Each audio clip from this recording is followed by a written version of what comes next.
Hi, this is Bryant. I've just got a little plug before we begin the episode. I'm doing a little contest called the Playlist Challenge. It's where people make Spotify playlists and then match up against each other in sort of a tournament bracket sort of deal. I've got a playlist on there called Custom Van Jams. It's a lot of like stoner, doom metal, and Australian psychedelic music. So go check it out. I'll put the link in the description. Vote for my playlist if you like it, or vote for someone else's. I'm not your boss. So back to the episode. All profit is value extraction, and that means that all profit is theft from you.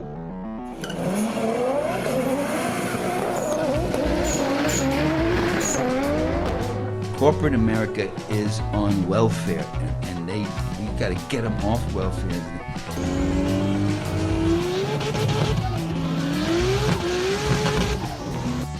Nothing's more important than stopping fascism, because fascism will stop us all.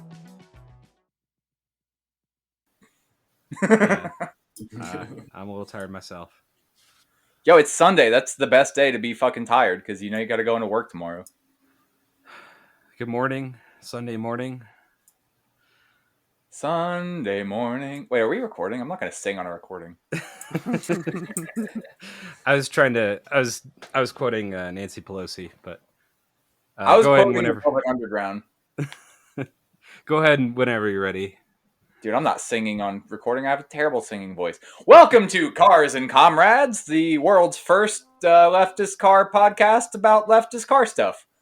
So here I am today, I guess, on hosting duties. This is Brandon. Here with me, we have Bryant. Howdy. Zach. Ka-chow. And Connor. Yo. Today we're going to be talking about a thing that I think everybody in the car community can relate to, and that is the shit boxes that you have owned throughout the years and some of our best shit box stories. And we got a little bit of other topic Brian wants to talk about too. You want to lead in with that, Bryant? Yeah, I think we're going to get to that after the shitboxes, but we're going to talk about the Battle of the Overpass in 1937 in Detroit. Sort of a moment in labor history in the auto industry. Should be a quick little bite of history, and we'll probably follow up later in other episodes about the events that led up to the Battle of the Overpass and sort of the ramifications after it. But it's just an interesting little moment in history, I think. All right. I didn't have this planned. We decided I was hosting 30 seconds ago. So you're doing great. Yeah. Yeah, good job. Thanks, guys. I appreciate it. Yeah, you're doing fine. I'll take fine. Fine's better than bad. Yeah. So what are we doing? Who wants to start with their shitbox story? I feel like I should go last because you can't beat me. My shitbox story is the shitboxiest. So. All right. Well, I'll go since no one's jumping up. I guess really every car I've owned or been handed the keys to has been a shitbox of some variety. It's all relative, really. I mean, my MR2 has I crashed it into a curb and bent the suspension, and now it's a little bit wonky. My Subaru has probably some engine problems that I'm not addressing right now. Just gonna wait till it blows up and put a new motor in there probably. And then I also owned, or I should say, had the use of my mom's old 2004 Kia Spectra, which was not. I mean, it was probably one of the more reliable cars I've ever driven. The only problem I had was the what's it called? The water pump one of the bolts started backing out of it, and so it was making some some really terrible noises as the gears or whatever drive the water pump started to clash with each other. But I mean, other than that, it was just kind of a not very well built appliance. It was white, so I called it like a refrigerator basically. Um, and it seemed very similar in build quality to, like, I don't know, a Ford Escort from 1994 or something like that. Even though it was built 10 years later.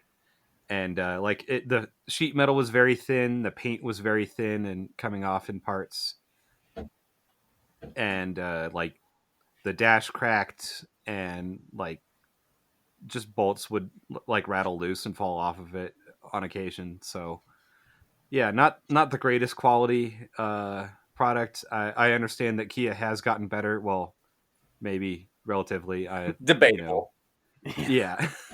I thought they did, Uh, but I'm starting to question that. Now that some of those yeah. nicer looking cars have aged out a little bit, you're like, oh, maybe they weren't so great. So good marketing, but I suppose. Fun it, dude. what the hell was that? My phone played something. Okay. Like, we don't have the video turned on right now, so I opened the wrong goddamn thing on my phone when I went to go, and it's still happening.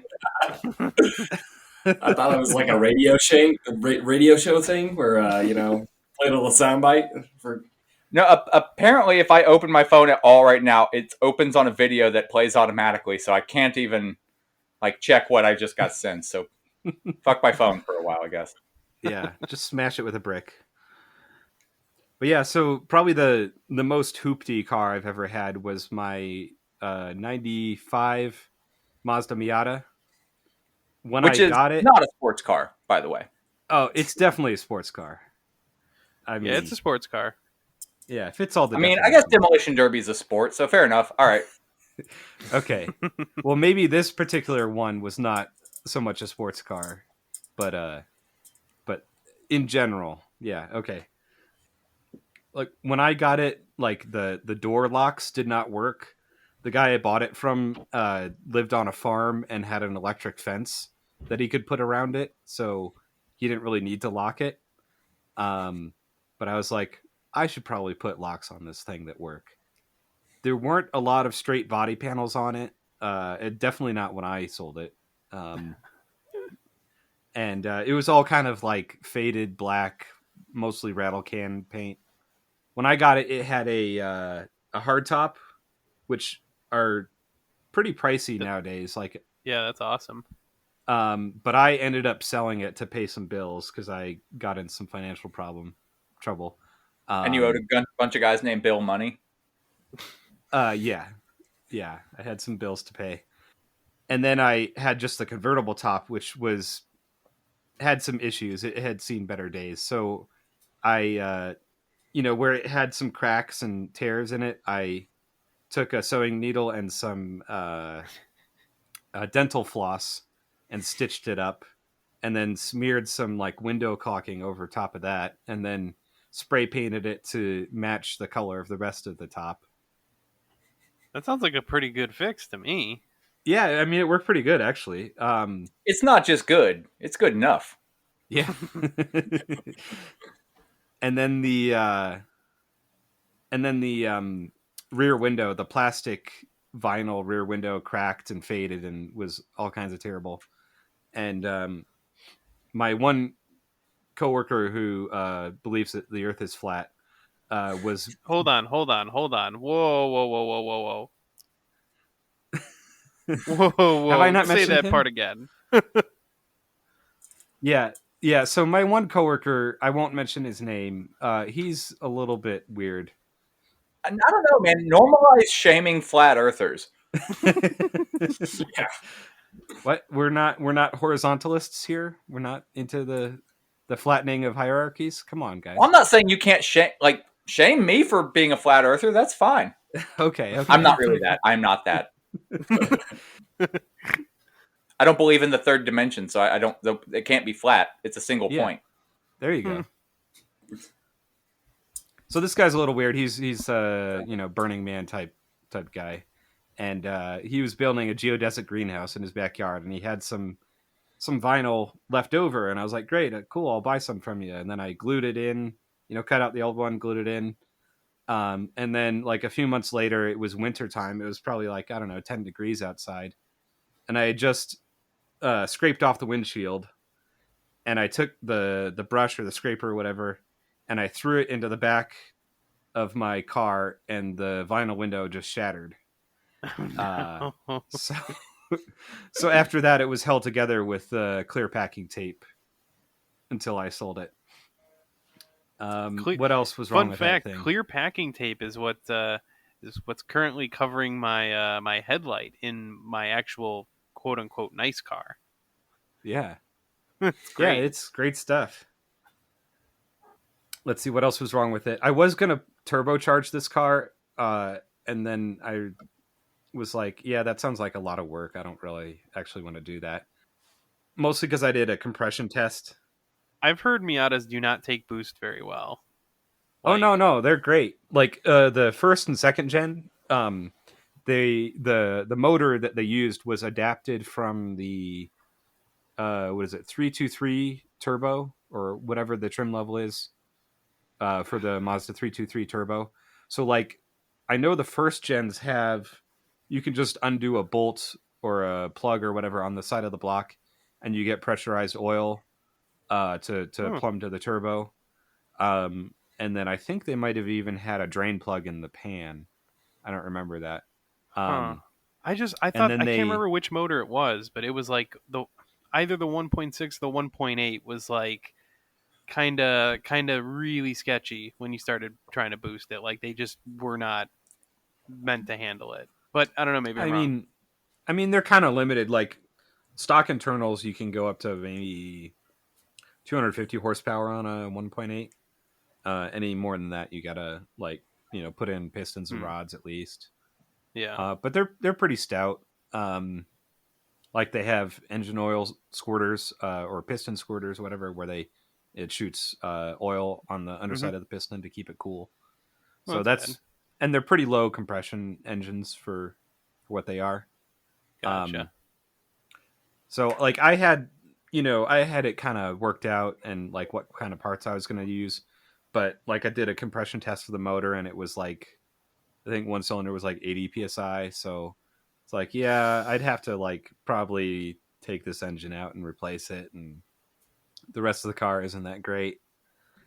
Yeah, and I also did run that car into a curb also, and bend the suspension on one corner, so I had to replace the AR. You're trying to drift? Yeah. Oh, well, in snow.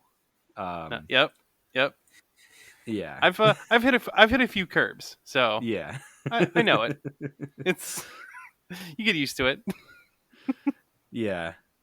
So I sold it to some kid who went by the name Keanu. I don't know if that was his real name or not, but maybe he just looked a little bit like Keanu Reeves. He said he was going to fix it up. I have no idea what he did with it, but I also, as I own that car, I probably replaced the coolant temp sensor like 5 times and the O2 sensor like 2 or 3 times, and it would run pretty good for like 3 or 4 months, and then one or the other would fuck up.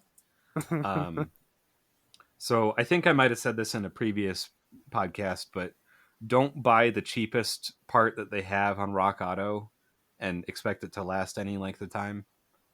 Maybe go for the $10 part instead of the $5 part.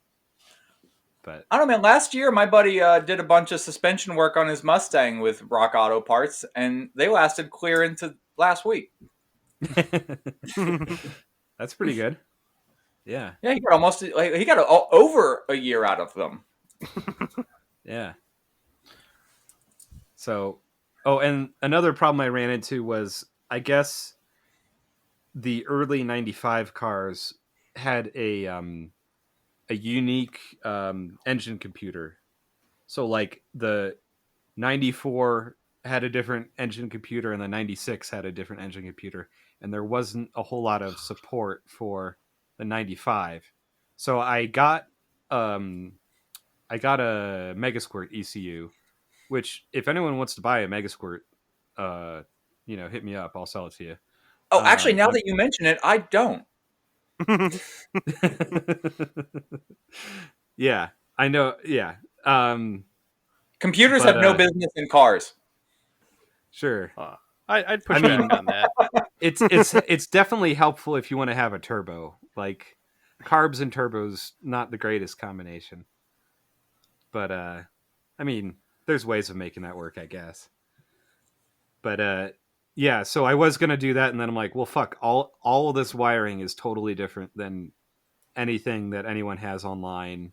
Like I could probably have dug through it and figured it out, but like just for funsies, my friend had, I think, a 94 or maybe a 96 Miata, and we just decided to like swap the ECUs between them to see what would happen, and the answer is nothing. It didn't start at all. So yeah. I don't know. Maybe someone will email in and tell me that I'm wrong and that I just needed to do such and such and everything would have been fine. But whatever, I sold that car. It's gone now. Yeah, dude, it's easy. If you just fix all the problems, then it works great. I did find out, though, when I was looking into maybe getting a different motor, that I think it's like 97 to 2001 Kia Sophia has the same exact engine block as a Miata. Like it was built under license or whatever, or maybe even Mazda built them and sent them over to Kia. But so like all the accessories and the manifolds are slightly different, but the long block is exactly the same. And it's always a good sign when your quote unquote sports car has a Kia motor in it. No, the Kia has a sports car motor. It's different. It's not. But yeah, you can get those long blocks for like $200. You know. Oh, I was about to say, what's the upside here? But $200 sounds like an upside. Okay, that's a car that can handle 30 pounds of boost because you don't care. I can go to the junkyard and get a small block Chevy motor for $200 any day of the week. Fun fact: a small block Chevy will fit into a Miata. I've seen LS swapped Miatas. Yes. Yep. They're a thing. And if I had like $20,000 to spend on, cutting back the transmission tunnel and putting in a T56 and a diff all you from need is like a hammer. Cadillac. What's that? A hammer will do it. Yeah, I mean, there's like you can buy kits to do this, but like it's not an easy job. Like no, it's not. Yeah. You got to replace basically the entire drivetrain and the front and rear subframe and a couple other things. So, yeah. But, yeah, I don't know. Maybe I'll get a Miata again someday. They're pretty fun cars. Like, I really do miss the double wishbone suspension on those is pretty good, which is part of what I feel makes it a sports car. Is just that handling that it has. Yeah, I mean, the fact that they dominate autocross is, I think, usually a pretty good indication of something there. But, man, so far it sounds like... I don't know anything about like what Miatas are good at. I just look at them and in my heart of hearts know that it's not a 4-cylinder sports car. Yeah, see, that's the thing. You haven't been looking at autocross. You can show up with a stock Miata and you'll beat the shit out of, like, built cars. Because they're just small. In a few minutes here, when we get to my shitbox story, I should include that I have beat a Miata in a drag race in that shitbox.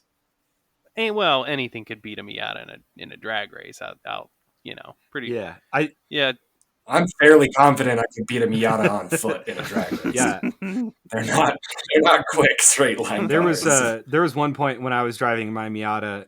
I lost a drag race to a Kia Soul, and I don't think they knew that we were racing. So, I mean, I had my foot to the floor. I don't know about them. They still beat me. Oh man, that's fucking great. I mean, all that said, so far this Miata sounds like any Miata you could find on Craigslist right now. Like, generally speaking, this is like the level of Miatas in general. Everyone I've ever seen sounds like what you're describing. Yeah. Well, and it didn't cost me that much because I bought it for like 3,000. I sold the hard top for like 800, and then I sold the rest of the car for like 2,000. So like over, I don't know, the 3 years that I owned it or 4 years that I owned it, it didn't really cost that much other than replacing sensors and control arms and a couple other things here and there. That's pretty good. But yeah, I don't know. I guess if we're going alphabetically, I guess Brandon would be next, or he would have been before me. I don't know. Oh, I Whatever. said I was going to go last because I want to see if any of y'all could beat me, but I'll go. Oh, I that's don't right. care. That's right. Okay. Well, I can go then. We can let Yeah, Brandon Connor, go ahead.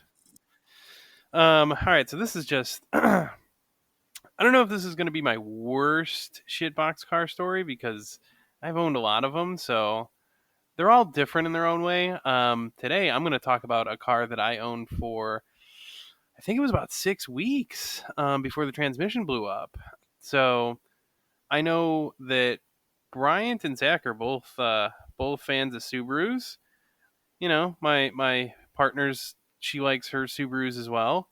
Um, I kind of don't. I got a bad taste in my mouth after I owned one. So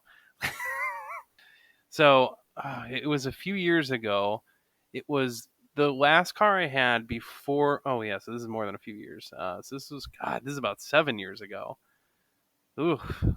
So right before I bought my 350Z, I had to get a winter car because the Camaro was not set for winter. It just, that's what I was dailying at the time because I got to work in and everything, and then I was like, oh, I can daily this. But then of course I tried to drive it in snow, and it was a nightmare. That the Camaro is a shitty car to drive in general. It's not a driver's car. It goes fast in a straight line, but like everything about it is, it handles like shit. It just can't get any traction, and I hate it. It feels like a boat. So anyway, so I was desperate for a winter car because it had already snowed and I needed a winter car because I waited to the last minute.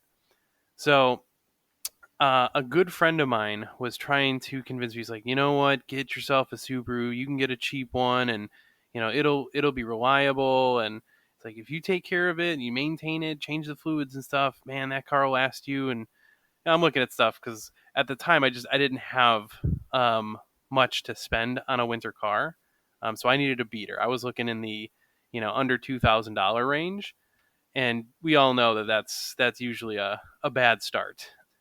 So I see the problem here. What?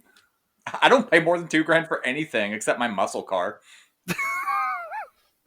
Well, yeah. In this case, it was a bad start. So I had a friend, and he was like, you know what? In that price range, your best bet is to get a Subaru. He's like, because everything's got 150 to 200,000 miles. I'm looking at, and I'm like, God, that's a lot of miles. And he's like, yeah, but you know what? A Subaru can handle that, and it'll do good. So I came upon I think it was a 2001, or it was either a 2000 or a 2001. I don't remember. But it was a Subaru Legacy, and they wanted $1,500, which I think I got them down to like 1,300 or whatever. So I went and I test drove it with my friend who knows all this stuff about Subarus, and we're looking at it. And we're like, okay, this seems pretty good for a $1,500 car. It looked clean, so it actually looked halfway decent. No real rust problems. It felt good. The suspension felt okay, a little bit loose in the front end, but I was like, yeah, it's a $1,500 car, and it's got to last me a few months. So nothing major. But so anyway, I buy it, which that was a whole situation. I don't remember why, but like we had to do a title transfer in the basement of this random woman for whatever reason. I was like, I don't know what's going on here, but there was probably something mildly illegal happening, but which not for like any nefarious reasons. I think it was, I think they were undocumented or something, and so I was like, whatever. So we're doing that. We had to do this like just wacky transfer process. It was just really bizarre and all over the place, but they all got it taken care of, and so it went smoothly enough. And so I was like, okay, cool. So I have this car, and you know, it was fine for about a week, and then right around then I started having problems with the alarm, which would go off every time I open the car immediately. Well, not every. You said alarm, and I had no idea what you were talking about because the car alarm is not even in my purview. Yeah, was this from the factory, or was this like one of those aftermarket deals? I'm thinking back. I think this was actually the factory alarm, and I think for whatever reason there was like a wiring issue. So this thing was just, it would shut down the car. It would make it so the car wouldn't start. And I never knew when it was going to be a problem. So like sometimes I could get in the car, put it in the ignition, start it, and then the alarm goes off. Okay, fine. That wasn't a problem. But there were times where I'd get in the car, put it in the ignition, turn the key, and the alarm doesn't stop. The car doesn't start. Nothing happens. And it just, it would be, it could be late at night or whatever, and my car's sitting in the alley at my parents' house just going off. And I was like, oh no. So there were days, I think there was like a day where I literally had to call off of work because the car, it was just like, I'm like, well, I can't make the alarm work. I'm like locked out of my fucking car right now. Sorry. I'm going to try and figure this out. But so far it was not a very reliable car in even just that respect, which at some point it kind of just stopped doing it as often. I don't know why. There's no discernible reason, but at some point, without me messing around with it, I eventually kind of figured out some of the ticks and just like got into the car a special way or whatever. But shortly after that, the driver's side door stopped opening. So the lock mechanism broke in some respect. So I'd have to crawl into the car using either the passenger side door or one of the rear doors.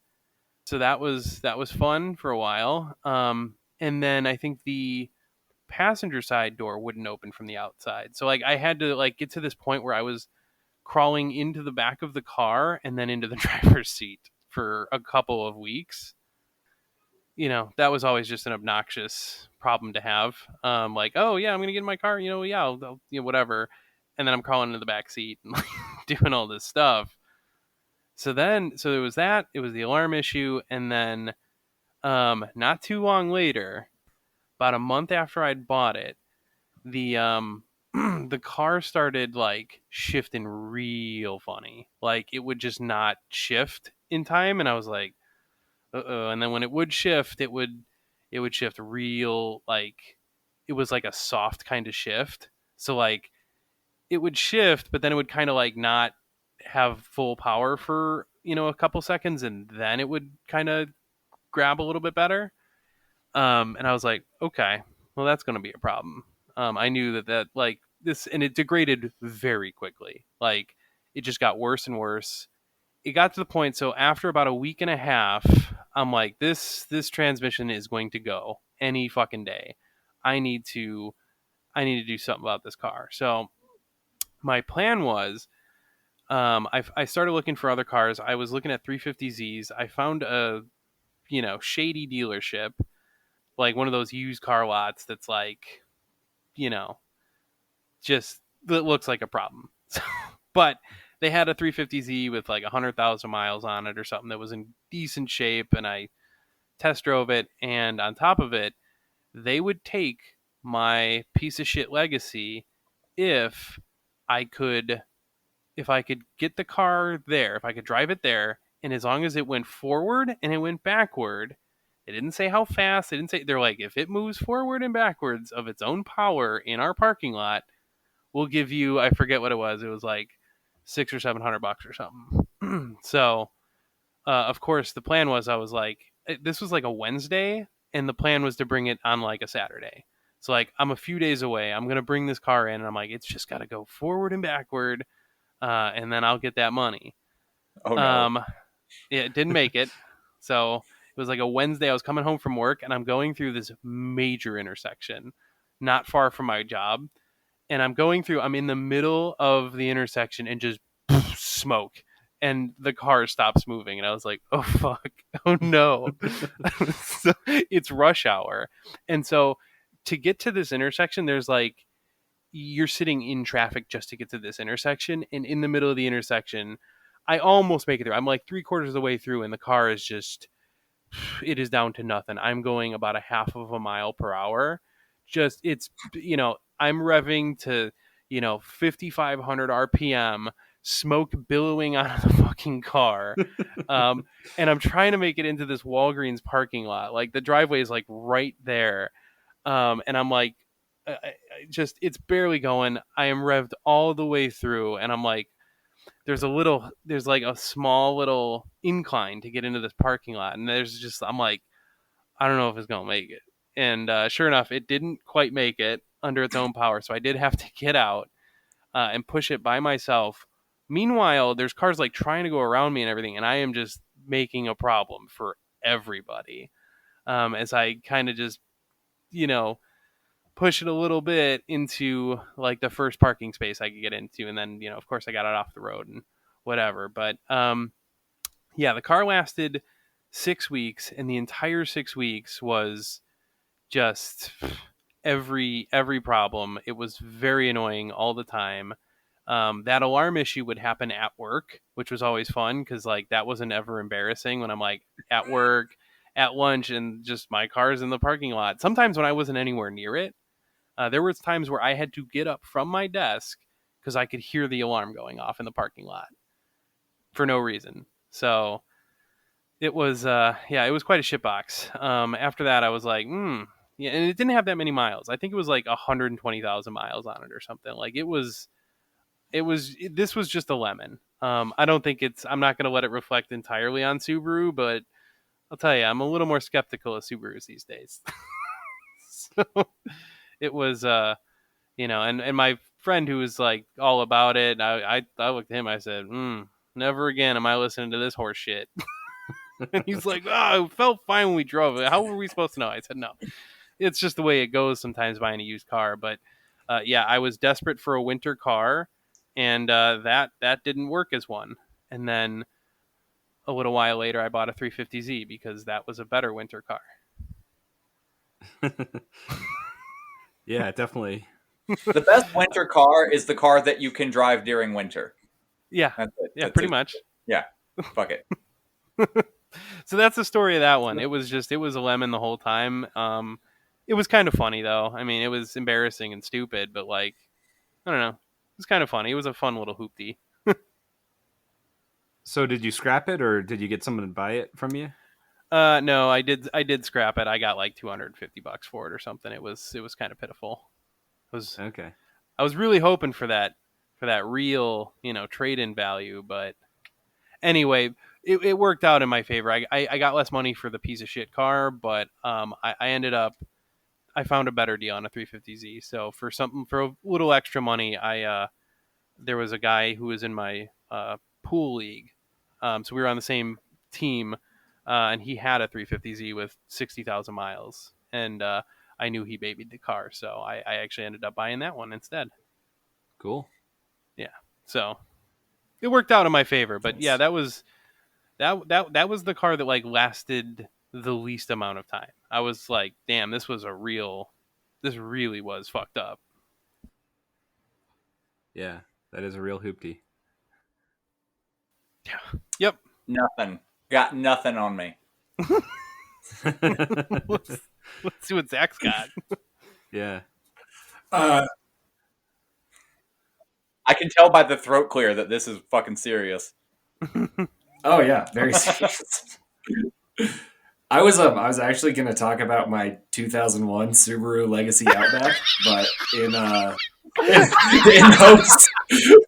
hopes of not besmirching Subaru anymore, I'm not going to talk about that. Ooh, yeah, that's gonna hurt. I'm gonna whenever you do talk about it, I'm gonna remind the listeners that car seems to be coming up often as a shitbox.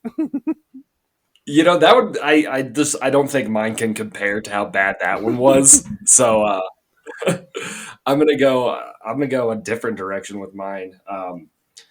The very first car I ever purchased for myself, I was 17 years old, and friend of a friend had a 1962 Ford Falcon 2-door. Beautiful. I love classic cars. Love them. This thing was not exactly a time capsule. It was rough. So when I bought it, it had been rattle canned matte black with primer, not paint. Oh yeah. All of the chrome trim had overspray on it. All of the windows had overspray on them. Nice. It had a vinyl bench seat in the front. No seat belts.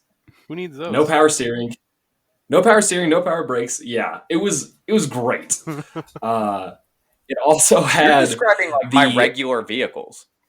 Yeah, they're it's something about old cars. Like, you like how I'm being a shitbox gatekeeper right now? That shitbox isn't even shitty, bro. That's like a great car. Yo, there ain't no cracks in none of the windows. No true shitbox fallacy.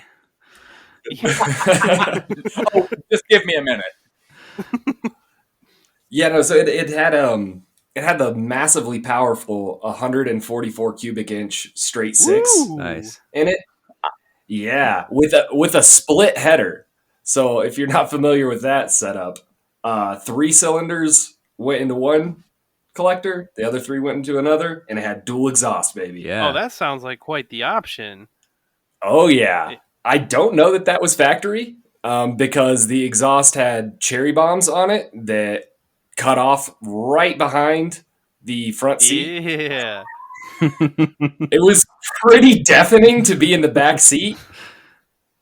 And I ripped a stereo out of like an old Blazer or something and just screwed it to the bottom of the dash and wired the 2 speakers that I could find for it to the, I don't know what you call it, like right behind the rear seat, that deck there in between the rear glass. Package Parcel tray. shelf? Yeah, there we go, parcel shelf. So they kind of looked like headrests, but they were actually speakers for the radio.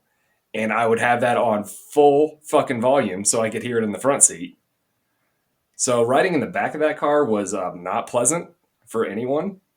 It was just full blast rock radio and cherry bomb split headers right under your feet. Every window had a crack in it. I'm trying to think of all the other horrible things that I dealt with. I don't know. What is it about day-to-day those driving. really old cars that like every window is cracked? Like it's a perpetual thing. What is that about? It's got to be just the type of glass they use. I mean, Right? I'm sure This will be. I'm sure that modern glass is like. Yeah, I mean, it could just be Just just entropy. Just over time, things tend to crack. Yeah, I suppose. I Oh, don't know. I feel like newer windows are a little less prone to cracking, but maybe I don't know. Maybe I'm just connecting things that aren't connected. I don't know. possibly. It was an old car. The glass was old, so all of it was cracked. The only window that didn't roll down was the driver's side one, mine. Nice. I took the door panel off probably 50 times and reworked the mechanism in there to make it work, and it would work for about a day, and then it would just quit working. But a fun little thing that it would do, since it had no power steering and a bench seat in the front, if you took a turn real fast, you would slide across the bench seat into the passenger seat and then have to yank yourself back into the driving position. So I think about 13 miles an hour was as fast as I could take left Oh turns. my god, that sounds like the exact reason why Ralph Nader wrote that book. Like he wasn't kidding. I drove very safely in that car. It was terrifying.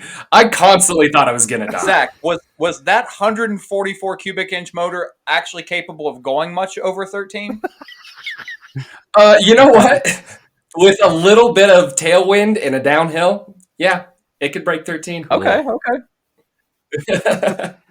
No, I did get it out on the highway one time, and like I said, I was 17 when I got this car, so a verifiable dumbass. Mm-hmm. And I was like, I wonder how fast I can get this baby going. I think I hit 83, and I legitimately was in fear for my life. Everything was shaking. I was about to change lanes very unintentionally. I think I did more steering on the steering wheel in that short period of time than I usually did in a week driving that car. Oh my God. Because it was just all over the place. Yeah, not exactly a speed racer of a car. But one of the real fun, cool features about it was that it had bicycle width tires on it. So if I was cruising along in third gear and just slammed it into second and made a turn, it would drift. Cool. It would absolutely break traction. It was by the way, it only had 3 speeds, and you shifted it on the column. Nice. 3 on the tree. Nice. So that's also a component of my shitbox story. Hey, does anybody want to know the specs for that 144 cubic inch motor? Because I just looked them up. Yes, please. Oh, I'm dying. I'm dying to know. A whopping 84 horsepower. Oh, yeah. And a surprising 134 pound-feet of torque. I'm telling you, man, it would break traction. It would rip. And that's from the factory at the flywheel at sea level, right? Oh, yeah. Yeah, brand new in 1962. So, well, that whopping... I was probably making a solid 61. That whopping 8.7 to 1 compression was really what did it, I think. But, okay, here's the winner. Do you know the name of that 144 cubic inch motor? You know, I actually don't. It was the Thrift Power 6. The Thrift Power 6. Did it get good mileage? I doubt it. I have not a fucking clue. I couldn't tell how much gas I was putting into it because there was something with the filler neck. Oh, fuck me. Dude. Yeah, that would... that motor got close to 30 miles to a gallon in the right configuration. No way. There's no way I was getting 30. Also, I was driving like a jackass. It doesn't sound like your car was in optimal condition. Maybe slightly suboptimal. Yeah, I'll give you that. But yeah, that's actually one thing I had forgotten about. It would not fill the tank fully. Something like it would vapor lock, I guess, in the filler neck and just shut the gas pump off every like gallon or so. Wow. So that was fun. Yeah, that sounds like a real hoopty. Yeah, it was great. And because, of course, it had no AC, it was built in 1962. And my window didn't roll down, and it was solid matte black on every single surface. It was kind of like driving an oven in the summer. So what color was the interior? Was it also like a black vinyl? What was left of the original interior was all black vinyl. Nice. Oh, yeah. Yeah, that sounds like an oven. Yeah. It had no headliner. No floor, carpet, pan was kind of going. I don't even think it had anything between me and the sheet metal. And in some spots, there was nothing between me and the road. So that was fun. You could look down and see the pavement go by at a whopping 40 miles an hour. Yeah, that was... Which, I'm just going to say, 40 miles an hour in that car felt like about 100 Yeah. in a modern car. That's great because then you can feel like you're a race car driver, but everyone else on the road is just like, why won't this guy get out of my way? Yeah. Like, you're not going to get tickets. You're fine. You're good. So how long did you have this for? I actually owned the car for, I think, about 3 years. For about 2 of those years, I was not driving it. That's usually how that goes. It was just a goddamn nightmare to drive. It was terrifying. It was horrible. It was loud. I did more front suspension work on that car than probably every other car I've ever owned combined. I just could not get the alignment right. It ate through tires. Like in that 3 years, I probably had 3 sets of tires on that car. Since they were tiny, it cost me like $200 every time, which is not bad for a set of tires. But that's actually true for my current daily driver because I really need to do the alignment. Yeah, I suspect the alignment's a little wonky on my MR2 also. probably because I ran it into a curb that one time. But that'll do it. That'll definitely do it. Yeah. But yeah, I ended up owning it for about 3 years, and I did not sell it. I traded it for a Harley Davidson motorcycle that never ran. What kind of Harley? Nice. It was an '83 Sportster 1000. I don't know who lost in that deal. I don't either. I don't feel like I won, but at the end of the day, it's whatever. It was a mutual loss. It wasn't even a tie, though. It was a mutual loss. Yeah, it's just trading garbage. I mean, I didn't and still don't know a lot about motorcycles, and this guy said he would trade me the motorcycle for the car, and I was like, "Fucking deal, bro! I want a motorcycle. You want a car? Let's make it happen." Yeah, as a Sportster, like an Ironhead, fairly stock that runs, depending on condition, you can find them for about $2,000. Yeah, and that's about what I paid for that car. I think I paid a little under $2,000 for the car. Yeah, that's how you managed to both lose. Yep. So I traded one piece of shit vehicle for another piece of shit vehicle. I ended up kind of getting it running one time, and I tried to take a turn on the motorcycle, and I pulled the throttle, and it died mid-turn. So I made a very, very low speed crash on that motorcycle and dented the tank and scraped up a bunch of shit, and then it never fully ran. So I think I sold that for like $700 or something. I definitely took a loss in the end on that whole deal. See, my strategy to never take a loss is I never sell anything, so I never lose money on it. That is probably a wiser way to be than what I Yeah, you're my only friend who's ever said that.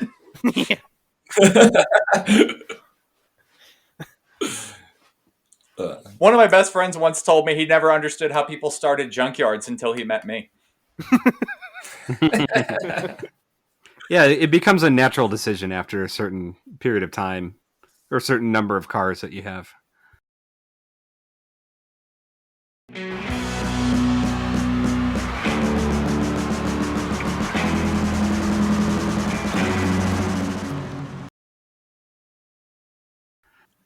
Okay, back to it. Yeah, I think is it your turn, Brandon, or Zach? Did you have some more? I think that's the end of it for that one. Okay, so we've established here that I'm a van guy. How that fucking started was I always liked the early flat front vans where it's mid-engine. Like some people argue that they're cab overs. And I found a Chevy. It was $1,000. It needed so much work, but I was like, fuck it. I'm going to learn how to like weld, and I'm going to learn how to run machines, which in fact did happen. That's what I do for a living now. But this thing was just such a hunk of shit. It had a quote unquote freshly rebuilt motor on it. That was not true. Yeah. Man, so even from the like factory specs on these, no power brakes, no power steering, solid front axle. Just really, a chore to drive. But I love the fucking things. I still have this van that we're talking about. It's in my shop, torn apart with me patching things up. But I didn't know that we were doing like a full analysis of a shitbox cars. I thought we were just talking about like one specific thing. So like, I don't know how to keep this short. It didn't have any sort of amenities like driver and passenger side floors. Floors? Yeah. I bent a piece of sheet metal and just wedged it in place under the driver's side once because I dropped my phone and it landed inside the frame rail. And I was really grateful because there was no floor within 6 inches of either side of that frame rail.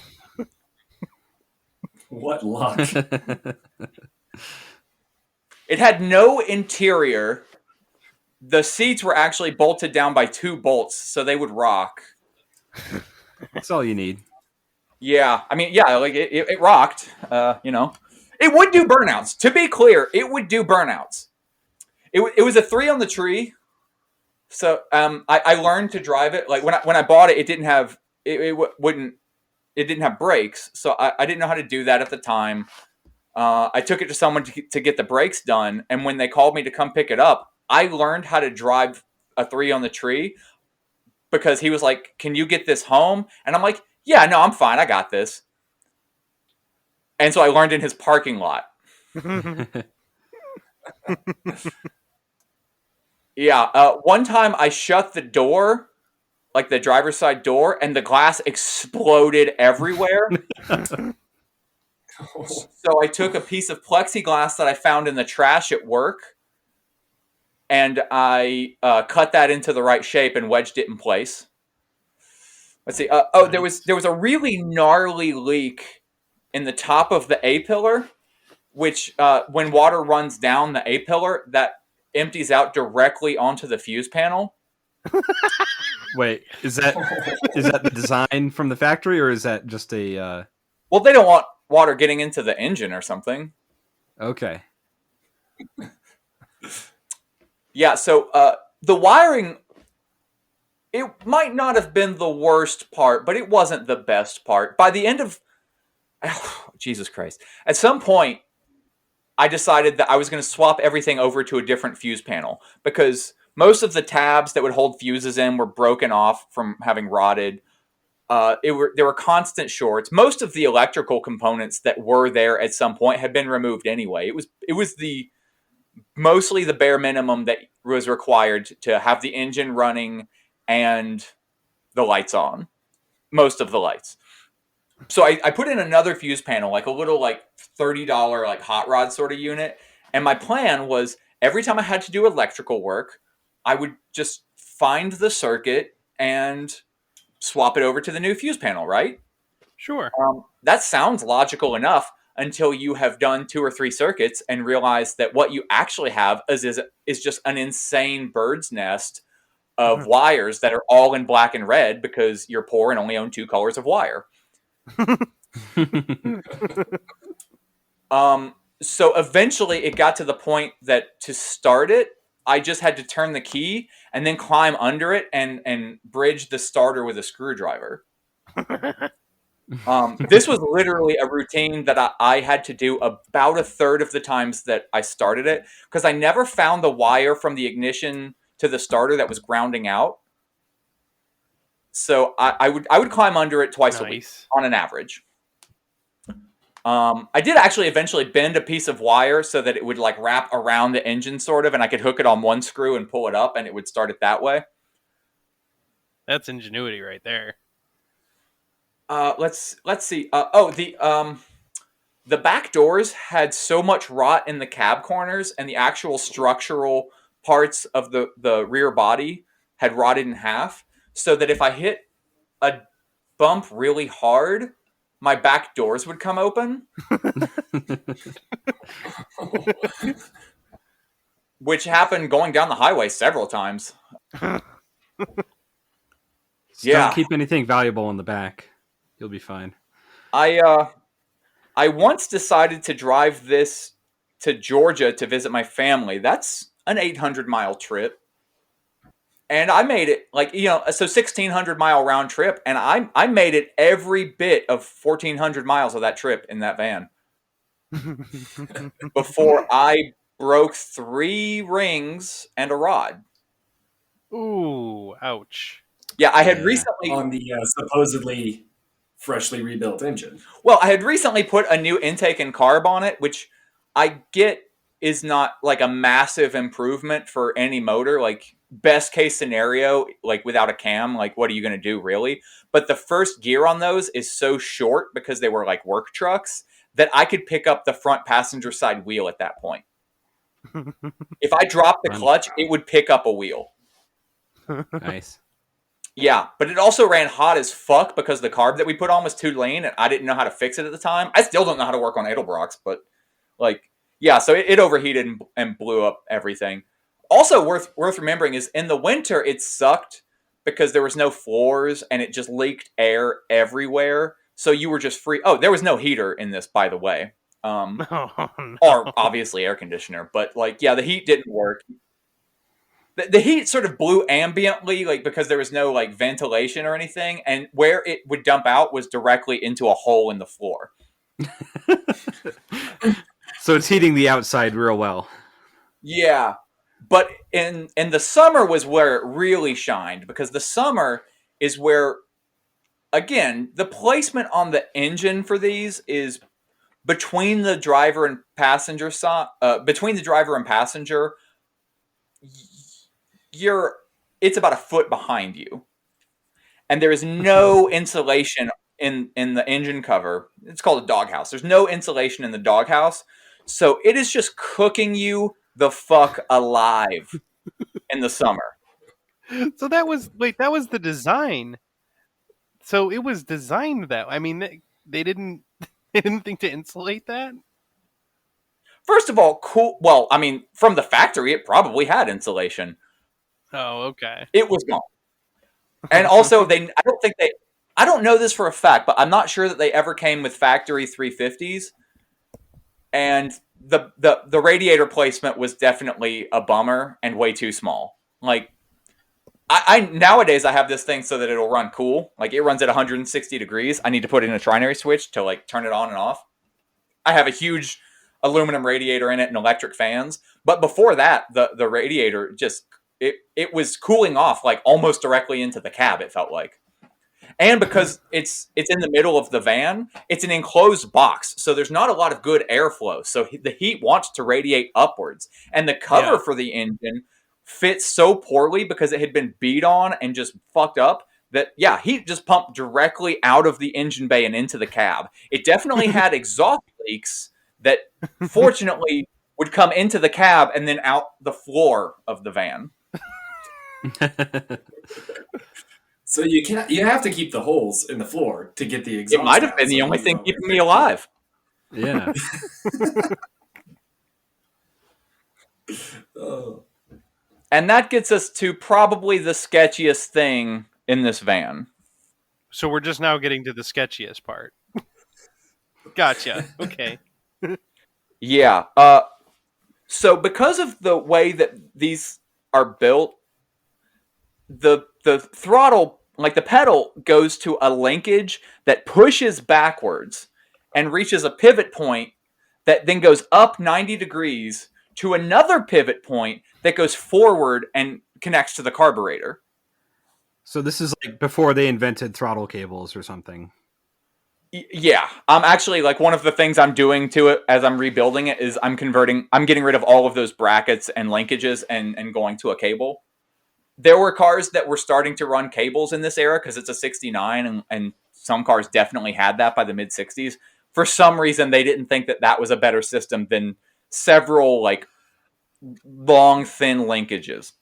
Dude, because the transmission is so far behind you, the transmission linkages are about 4 or 5 feet long, and they're 3/4 inch solid bar stock. Yeah, so needless to say, this van was not in great shape, and the linkages bound up like crazy. You could really only get up to like 40 or 45 miles an hour using the pedal, because the linkages had so much flex, and the pivot points were like crusty and didn't want to bend. It had plenty of power. You just literally couldn't open up the carburetor using the pedal. So for a very long time, I drove the van with the cover off of the engine. So the engine was just in the cab with you, like out in the open, and no air cleaner on the carburetor, because I needed the air cleaner off to be able to reach with my bare hand. Well, okay, no, I would wear a glove, but I would reach into the engine bay and open the carburetor manually. But let us not forget that this is a 3 on the tree we're talking about. I literally had to steer with my left elbow and reach through the steering wheel to shift with my left hand because I was operating the carburetor with my right hand. Nice. Well, so I drove it like that for months. Now, did you actually have to operate the carburetor while you were in like your first and second gear too, or could you like get there with, the pedal, shift, and then you'd only have to operate it in like the top gear to get a little bit more. No, the throttle linkage was so iffy that sometimes it would like bind up and then spring. So I would have it to the floor and I'd be like crawling up to 10 miles an hour and suddenly spinning a tire.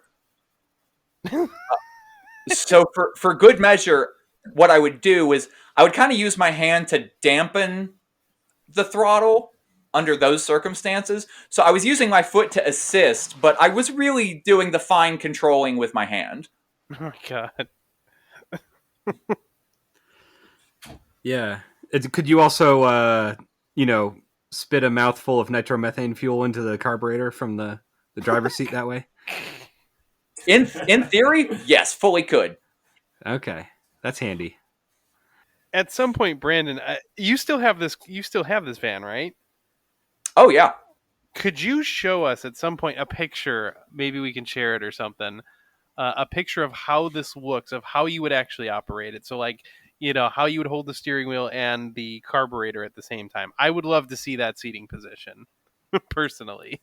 Dude, no problem. I have it in my shop. I'll take some pictures and I have a picture of the wiring for it somewhere. I don't know where. I'll have to take some pictures. Oh, this is the same thing that once I removed the windshield to start patching it up, I realized that the entire window frame was rotted out of it. Like, I'm having to fully fabricate a new window frame for it. And I also, a piece of sheet metal came out of the upper part of the window frame, but it wasn't the frame itself. It was the brace behind it. And once I removed the piece of glass, I realized that was actually structural, and the roof kind of collapsed a little bit. So this is going to be like a Ship of Theseus sort of situation where you're just going to replace every single piece of this van piece by piece until it's an entirely new van, right? I have 6 parts vans, so yeah. Okay. This is the van that I have what should be close to enough to put like a 350 to 400 horsepower motor in it. I'm going to do an overdrive transmission and a 12-bolt posi rear that I actually pulled out of another Chevy van. This, weirdly enough, because in its configuration that I just described, it had overdrive for a long portion of its life and such a tall rear end that not only was it all of the things I just described, it was the most fuel-efficient vehicle I've owned in the last 10 years. What kind of mileage did you get? About 18. Highway. Okay. Which, I mean, wonderful. I get that that's not great, but for what it was great. I mean, my daily driver right now gets 12 out of a small block with less power. Yeah. Oh, by the way, I recently found out that one of the tires on my Subaru was at like 15 psi, and I was like, oh, so that's why I got 10 miles per gallon on that tank. Wait, what happened? I failed to pump up the tire. It has a slow leak, I guess. Oh, that was another thing. It was so hard to steer that thing because all of the weight is like so directly over the front axle, and there was no power steering that I would constantly have to overinflate the front tires just so I could parallel park. Yeah, I mean, that probably weighed like, 3,000 pounds or something? Anything that big with no power steering is going to be pretty difficult. Yeah, I was actually talking to Zach about this before we all got on the call. I want to say that specific one in its configuration probably weighed around 3,400 pounds. God, yeah. That's how much my car weighs. Yeah, well, the thing about those was like they look like they should be heavy because they're just a big box, but it's a big hollow box. That's true. That's a good point. My it's an early Chevy van that I'm building to be like my pro street car. And I want to say with a big block and everything done to it, we're estimating that the weight's going to be between 3,400 and 3,500 pounds. Wow. Oh, so this is the one that you're going to do the drag race van with it, right? No, I have several vans. Okay. No, the drag race van is actually in pretty good shape. Like the frame needs to be finished because the back half section hasn't been welded up yet, but we're rewiring that and doing everything before it ever touches the road. Gotcha. That one hasn't had an engine in it since I bought it. Yeah. I was going to say my MR2 is the only car I've owned that has no power steering, and most of the time it's fine, but parallel parking is a little bit tough. And that thing only weighs like 2,500 pounds. So with anything heavier, I can imagine it would be tough. One of the best ways to get really good at parallel parking is literally to just not have power steering. I had another shitbox car that was, I learned real fast. I got it the first time every time because again, you have to really yank on that wheel, and you get good at it. So it's not all bad. Yeah, and it's a good workout also. Yeah. Every day is arm day when you don't have power steering. Yeah, I had calluses on weird parts of my hands. well, sounds like fun. So did I win? Yeah. I mean, was I the ultimate? I don't know if I would want to drive any of the cars that we mentioned. The only thing that struck me as notably worse than anything I dealt with was the idea of having your car alarm just suddenly going off in the middle of the night or while you're at work. That would definitely give me anxiety. Yeah. Yeah, I didn't. At least I didn't have to, manually work the throttle, while driving with my hand. But yeah, it got hot. The alarm was a pain in the butt. Like I would have to have a rag handy so that if I forgot the glove or didn't put it on or whatever, like I would have something to grab the carburetor with. And I always had to like be careful. Like I have long hair and like my dreads are very long. I had to be careful about hair getting sucked into the carb and stuff.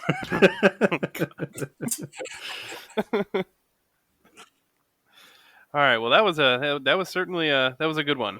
Yeah, definitely in the running for being the best one. Yeah. Do you guys want to take a little break and then get on to the Battle of the Overpass? Yeah, I think that sounds good. Yeah, that sounds good. Sounds good to me.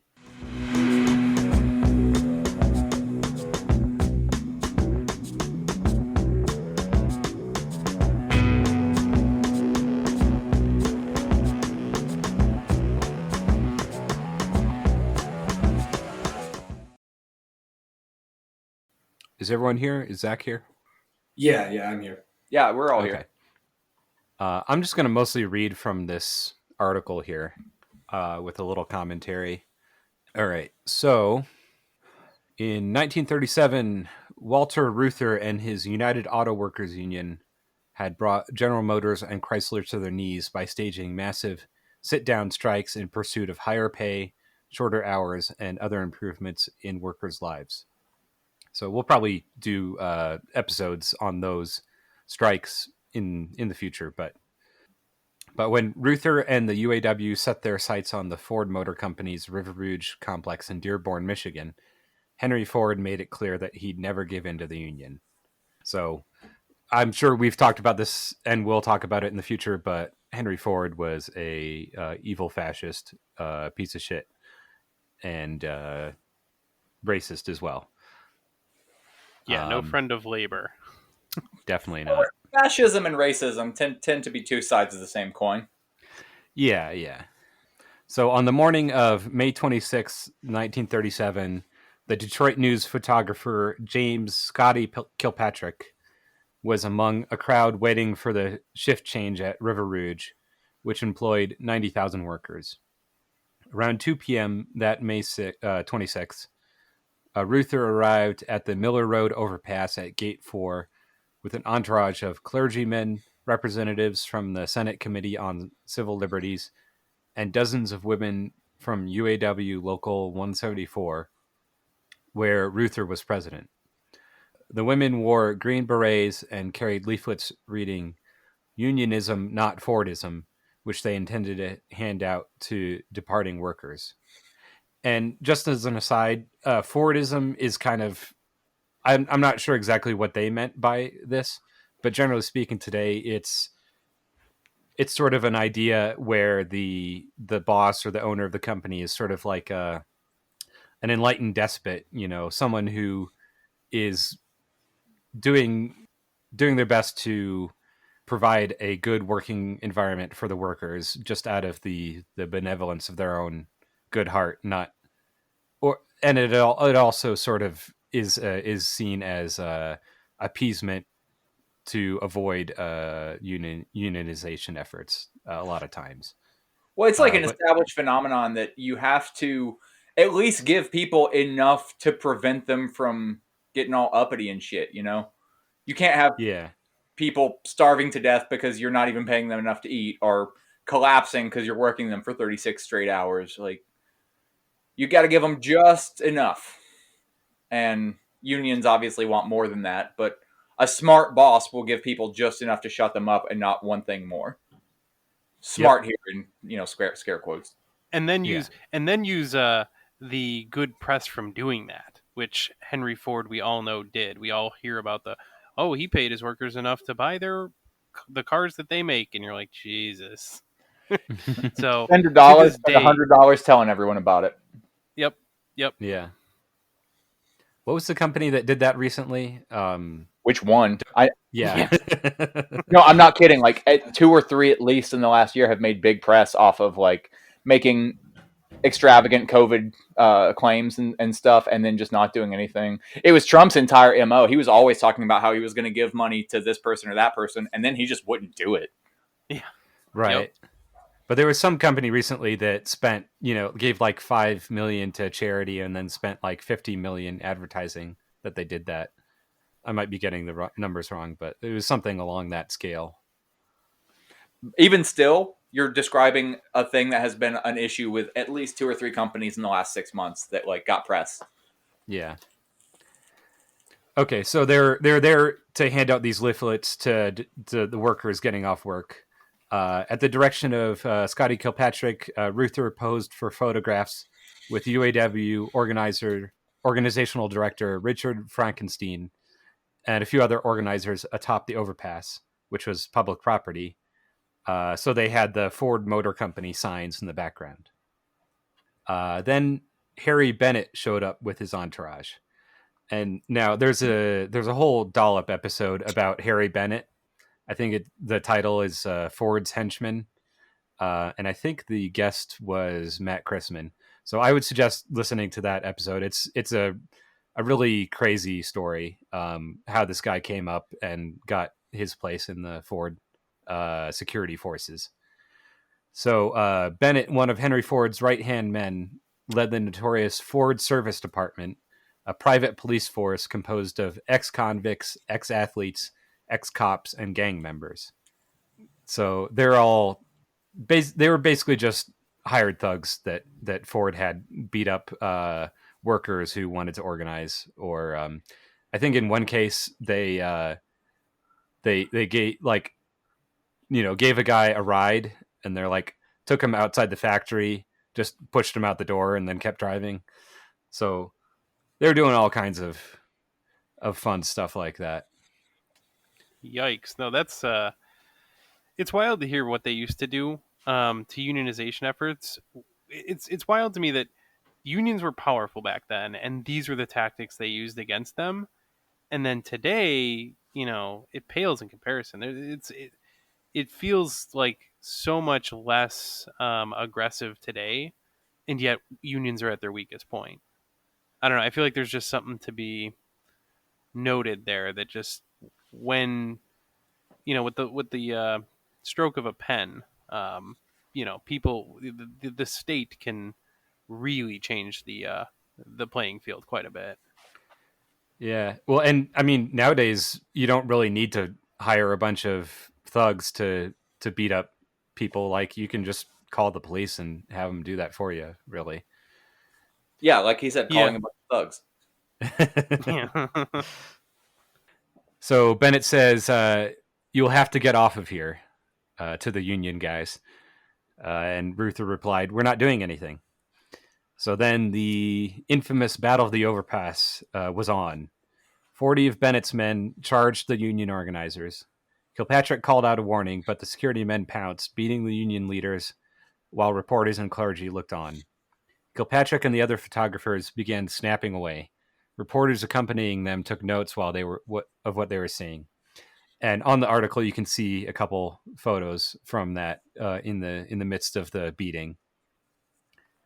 Ruther was kicked, stomped, lifted into the air, thrown to the ground repeatedly, and tossed down 2 flights of stairs. Frankenstein, a 30-year-old hulking former football player, got it worse because he tried to fight back.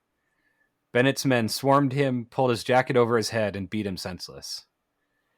Which, I don't know, seems kind of like a Looney Tunes style way of beating someone up. Like, I don't wear a suit jacket hardly ever, but maybe this is just a thing that happened a lot back in the day when everyone was wearing a suit. You know, I think there was a James Bond movie where someone did this. Worth noting, in this era, Walter Reuther was a socialist. Like, he was an active member of the Socialist Party. And, okay, I didn't know that. Okay, I would want to. I'm gonna have to fact check myself, but I am pretty sure, because I know that he had some strong leftist tendencies earlier in life that he kind of walked away from. But like back then, leftism was a very like suit and tie kind of thing. It wasn't until the 50s that they realized that respectability wouldn't get them anywhere. Yeah, I mean, and it makes sense that if they're going to take this photo, they'd want to be dressed up. But I just, that whole tactic of pulling someone's jacket over their head, it wouldn't have occurred to me. It's a hockey maneuver, dude. Yeah, that makes sense. Yeah. So Frankenstein said, it was the worst licking I've ever taken, meaning a beating. They bounced us down the concrete steps of an overpass we had climbed. Then they would knock us down, stand us up, knock us down again. Another Union leader was tossed off the overpass. He fell 30 feet to the pavement below and broke his back. The security men even roughed up some of the women. The battle, such as it was, ended almost as suddenly as it had begun. But then there was a matter of witnesses, especially the journalists on the scene. Some of Bennett's security men began to tear notebooks from the reporters' hands. Others went after the photographers, confiscating film and smashing cameras to the ground. They chased one fleeing photographer for 5 miles until he ducked into a police station for safety. Yeah, that's a pretty good distance to run. Like, also, that's pretty risky to duck into a police station for protection. Yeah, that is iffy. If they had any idea what was going on, you know, they'd probably let the thugs in.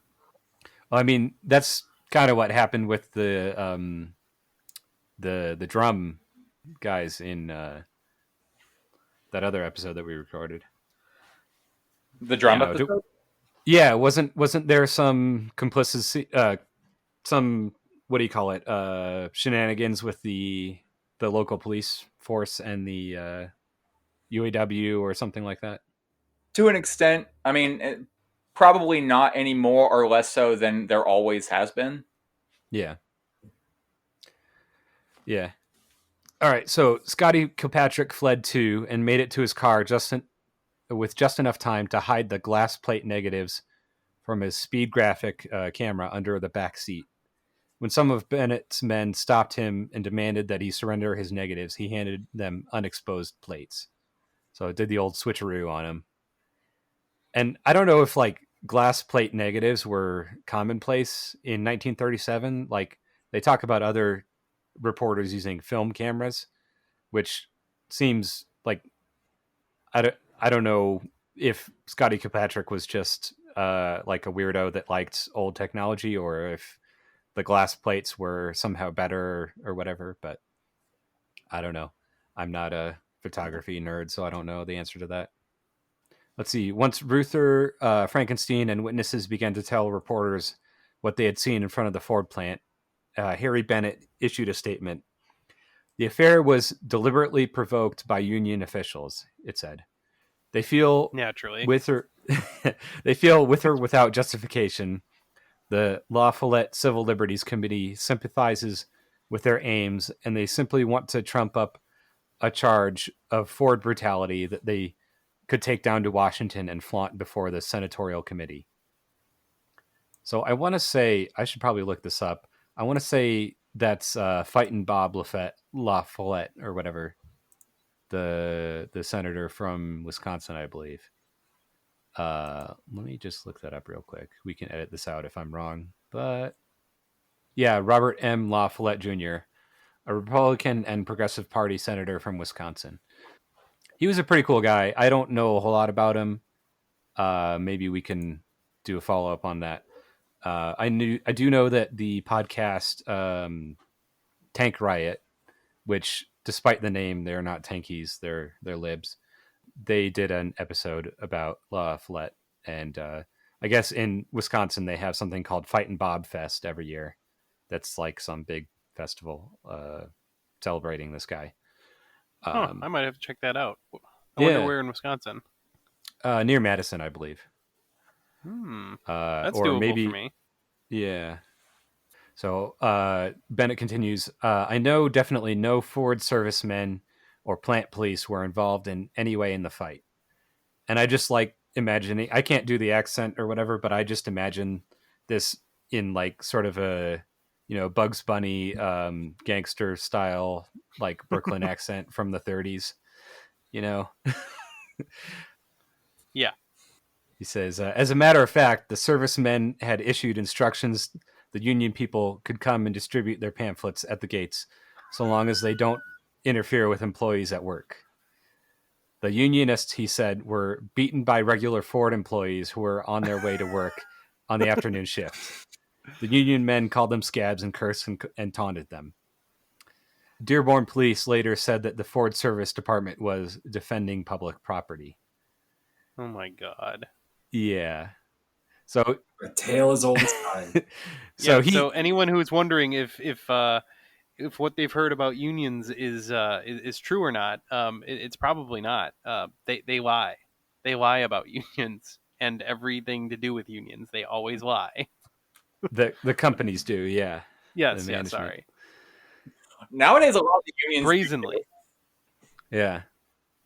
So Bennett didn't know that Kilpatrick had hidden those negatives, so he was just lying out his ass to make it seem like I don't know, whatever. So meanwhile, Scotty Kilpatrick developed his negatives, and other photographers after the event captured on film the injuries to bloodied Reuther and Frankenstein. If Mr. Ford thinks this will stop us, he's got another thing coming, Frankenstein said. We'll go back there with enough men to lick him at his own game. I always find it funny when, back in this day, they say lick instead of beat someone. Yeah, you make it sound very sensual, though. That's what I was going for. Nailing it. Let's see. Reuther was more composed. Before the UAW gets through with Harry Bennett and Ford's service department, Dearborn will be part of the United States, and the workers will be able to enjoy their constitutional rights. So Bennett did his best to put this version into news accounts of the Battle of the Overpass. But once Kilpatrick's photographs were published, it was obvious that the beatings were far more violent than Bennett had described. And they showed Ford security men surrounding and beating UAW men and grabbing UAW women. In all, 16 Unionists were injured in the attack, including 7 women. Reuther was pictured bloodied and with a swollen skull, and Frankenstein was even worse, his face cut and his shirt torn and bloodstained. Kilpatrick's photographs quickly turned public opinion toward the notion that the Ford Service Department was a gang of hired thugs. In a hearing before the National Labor Relations Board in 1937, the Ford Motor Company was called to defend itself from charges that the company was engaging in unfair labor practices in violation of the 1935 Wagner Act, which prohibited employers from interfering with workers' efforts to organize the unions. During the hearing, Ford workers testified that if their superiors suspected them of showing interest in the UAW, Ford's service department men would pull them from the assembly lines and escort them to the gate and they were fired on the spot, often without explanation. The publicity from the Battle of the Overpass and the ensuing labor board hearing proved to be too much for Henry Ford. He had tried to raise his workers' pay soon after the incident in Dearborn, but his efforts came too late, and ultimately, like Detroit's other automotive giants, he had no choice but to sign a contract with the UAW. So that's the failure of Fordism right there. Yay! The power of Scotty Kilpatrick's photographs eventually vaulted Walter Reuther into national prominence as a labor leader and prompted the administrators of the Pulitzer Prize to institute an award for photography. The first Pulitzer for photography would be awarded to Milton Brooks of the Detroit News in 1942 for his image of UAW strikers savagely beating a strikebreaker. So, fuck scabs. Fuck Ford. Yeah, I don't know. So that's all I've got in this one. That's bad press. That's annoying. That like, oh well, the first award should go to people who are trying to make the union look bad. You're like, oh come on. Yeah, maybe there's something else going on there. Yeah, I think so. So yeah, that's the Battle of the Overpass. Wow. Yeah, that's again, all these stories are always so brutal. Just it's crazy to me that anyone could see that and not be against the company. Yeah. Well, they were just doing what they had to do, man. I mean, something. Would go out of business with if there was a union at any of these plants, we know that they would have gone out of business. Yeah, that's why Ford is no longer a company because they got the union, and so now there's no more Fords. Dodge, GM, all of them—they're all gone. No, actually, I think that's the only reason that Tesla is the last car company.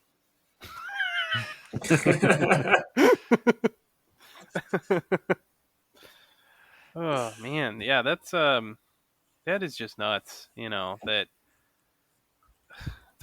different times back then, apparently. Yeah, and this guy Harry Bennett, was a real psychopath, real violent guy. Like, if I remember correctly, I might be confusing him with someone else. He had like a target set up in his office that he would just like shoot at with a pistol, like when he was bored. Yeah, that sounds about right. Wait, he did what now? Yeah, he did target practice in his office that was like attached to the Ford plant. So like, I assume he had like a steel plate. Scumbag, but that's funny. I looked into setting up a target range in my basement, and I live in a very populated area. Yeah, and I think he also like he had some giant mansion and had like a separate house for ducks or something like that. Again, it's been a while since I studied this, but yeah, he was an interesting guy. He had a separate mansion for ducks. Yes. I might be confusing that with a British politician who also had a separate house for their ducks. So he's cool with beating up people who wanted a living wage, but he built a house for ducks. Yes. Sounds like a stand-up guy. Yeah. Yeah, see, I think the real problem here is that, under socialism, people can't make separate houses for their personal ducks. It would be a communal house for everyone's ducks. And, yes. Yeah. Billionaires, millionaires, they need their houses for their ducks. Well, no, I mean, under socialism, they can still have individual houses for ducks, but they'll just be like drab concrete buildings. Like a Khrushchev, what do they call it? Khrushchev or whatever, the apartment buildings that Khrushchev built in the Soviet Union. Brutalist architecture, but I don't know specifically. But I do know. I think Connor and I might have talked about this, but it's just no. It was somebody else. It's funny to me that every time that there is a meme that's comparing like this is what the world looks like under socialism and this is what it looks like under capitalism, they always have a picture of Detroit for the communist country and some socialist country for capitalism. Like the common one is you see Havana compared to Detroit, but with I've seen that one. Yeah, there's other ones too though. It's something. Yeah. Also, just generally the idea that like it's worse to have bad architecture than homelessness. Yeah, I never quite got that. Yeah, like I might be homeless, but at least I don't live in that shithole. I don't remember the name of it. I would take that house, but it's ugly. There's a pretty good. There's some architecture blogger type person on YouTube that did a pretty good breakdown of all the Soviet housing projects. And like some of them weren't that great. Like you might have had to share a bathroom or whatever, but like you said, at least you weren't homeless. You know, it's much better than the alternative. Dude, I hung out with somebody in San Francisco one time. They did not have a personal restroom. It was like a couple of restrooms per floor. And their rent was exorbitant. But it was the cheapest place. Yeah. It was over $1,000 a month for one room that didn't have a bathroom. Jesus. Yeah, that's too much. But that same channel, I believe they did a breakdown of like American suburbs and like or gated communities and how like racism and everything led to the invention of that. Yeah, racism is a driving factor in a lot of American things. Yeah, if I remember to, I'll find the links for that. But I think that's all. Should we do a little sign off thing? I know we've been kind of just fizzling out at the end here. I feel like we're fizzling. We're fizzling pretty well. Okay. So we'll just keep up that tradition. Dude, I'm old. I'm in the stage of my life where it's all just a fizzle at this point. All right, I'm going to hit stop recording. Now I got 30 years of fizzling. Something to look forward to. All right, signing off. We don't think you fight fire with fire fists, we think you fight fire with water fists. We gonna fight racism, not with racism, but we gonna fight with solidarity. We said we're not gonna fight capitalism with black capitalism, but we going to fight it with socialism.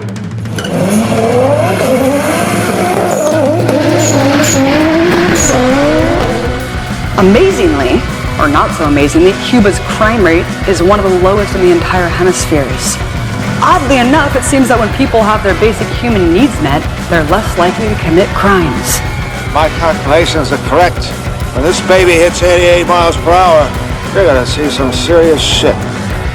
The free market mythology, it argues that the most ruthless, selfish, opportunistic, greedy, calculating plunderers, applying the most heartless measures in cold-blooded pursuit of corporate interest and wealth accumulation, will produce the best results for all of us. Through something called the invisible hand. What are you smiling about? Dude, I almost had you.